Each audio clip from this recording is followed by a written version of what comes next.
And do people generally like it when you're their boss? Yes. So Okay. people have always, I shouldn't say use the word always, but majority of the people I've managed have liked me being their boss. Many of them stay in contact with me to this day, even though some of them are 5 years ago, 10 years ago, 20 years ago, and still tell me to this day that I was the best boss they ever had, which is very, Really? very warming feeling for my heart. Um, and um, and and I always enjoyed being their boss, and I tell them that when they contact me. What is your like strategy in terms of being a boss that's likable? So that's a great question. So my strategy has always been to treat people with absolute humanistic love. A person told me once, Rowena, who was one of my mentors in my early management career, she said to me, she was like Yoda. She was so wise. So she said to me, James, she looked right in the eyes, James, every day you're going to have a choice between people or paper. Because you got to push paper, but you also got to deal with people. She goes, if you choose people first and then get your paper done, it's going to be a lot better than getting your paper done first and then dealing with people only if you have time left over. Gotcha. Okay. How are you dealing with people? Like, what do you do? So the way I deal with people is I come from a place of compassionate understanding because I know where they've been. I've been at all levels of the job. I've been a nursing assistant. I've been a medical assistant. I've been a tech. I've been a nurse. I've been everything up the ladder, that I can be in the medical field. And so any person I'm managing, I've been in their shoes. I know exactly what they're going through. I've worked days. I've worked nights. I've worked weekends. I've done it all. I've done 24-hour shifts. I've done 100 hours a week. All these things we talked about. So there is not anything that anyone's going through that I don't know what that feels like. Gotcha. And when I approach them, I always come from a place of, this is something that a consultant named Mark Sasser taught me years ago. He said, always come from a place of curiosity versus judgment. So when there's something going on with a staff member, if they're in trouble, if they're acting out, whatever it is, if I come up to them and I judge them and say, I heard you've been doing X, Y, or Z, and that's not allowed. That's judgment. But if I come up to them and say, I heard you've been doing X, Y, and Z, can you tell me about that? Can you tell me what your perspective is?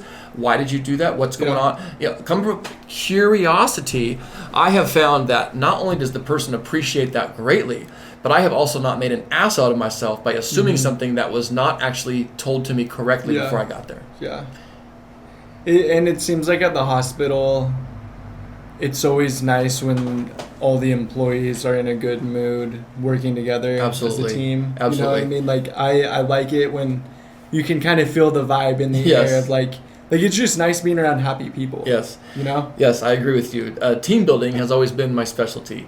So whenever I've gone to a new place where I'm a new manager, 9 times out of 10, I'm able to take that group and make them stronger. Okay. Many places I've gone to where I've interviewed, the person interviewing me says, look, I'm going to level with you, James. I'm going to be honest with you. We're in a bad place right now. Either the manager before you kind of destroyed the place, or the staff just don't get along. We don't know what's going on. And I like to say in those interviews, hey, I'm glad that I'm here then. Because not only is this a specialty of mine, but it's something I greatly, greatly enjoy. And it usually takes about 6 months to a year to kind of turn the ship a little bit. But I work hard on team building and on getting people together. We do lots of staff meetings together where we do silly little games that people might roll their eyes at and go, are you kidding? Yeah. No, we're going to do it. We're going to go around the room. That's one of my favorite sayings. We're going to go around the room.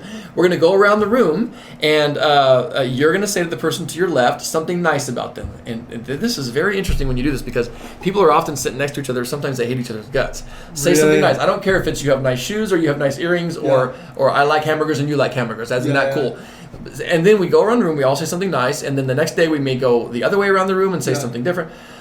We play games. But then we start really getting into the nitty-gritty of teaching and learning and what are the skills that we need to accomplish our goal. And then we hit the floor. We hit the trenches. We're in the wars together, shoulder by shoulder, side by side.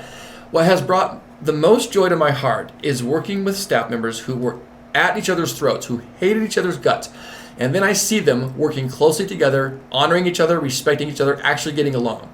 That, to me, is success. Why do people hate each other's guts? Well, we're all humans. And people left unto themselves sort of have this, like, what's in it for me attitude. And it's not their fault, per se. Some people just gone that way their whole life, where what's in it for me, what's in it for me.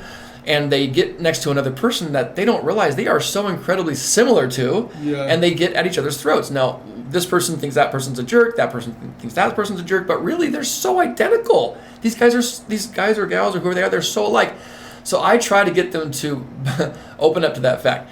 I've had so many employees that have hated each other's guts that I've had to talk to in my office privately, and even though I would never say this to their face, for me as a manager, as an executive coach, it's almost like a marriage counseling session, where I get them to open up and share their feelings. This is a safe place. Tell us why you hate him. Tell us why you hate her.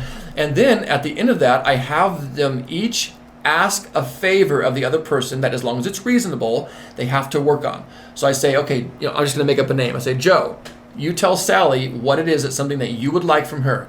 Well, Joe might say, well, Sally, I just hate it when you leave the floor without ever telling me. I never know where you are. Could you please just tell me when you leave the floor? And Joe says, okay, I will definitely, tell you when I have to go to the bathroom or whatever it is that I'm doing. I can do that for you. And then Sally, now you tell Joe. Well, Joe, I just hate it. This is going to sound silly, but I can't stand it when you bring tuna fish to work. It stinks up the whole lunchroom, and I just hate it. I'm just making this up. And then Joe can say, okay, well, that's an easy fix. I can work on that. I'll bring peanut butter and jelly, whatever it is. But the point is they start to work together, work on those things. Respect is built. The biggest lesson I've ever had in any of the places I've ever managed, the biggest lesson in life that I could ever convey to my family or anyone around me is that respect is key. Respect is key. It doesn't matter if you hate the person's guts; you have to respect them. It doesn't matter if you're battling against them. For, let's say, this person wants to be the class president and this person wants to be the class president, so they're debating each other on the stage. You still have to be respectful of each other, even though you're gaming for the same position. Respect will take you everywhere.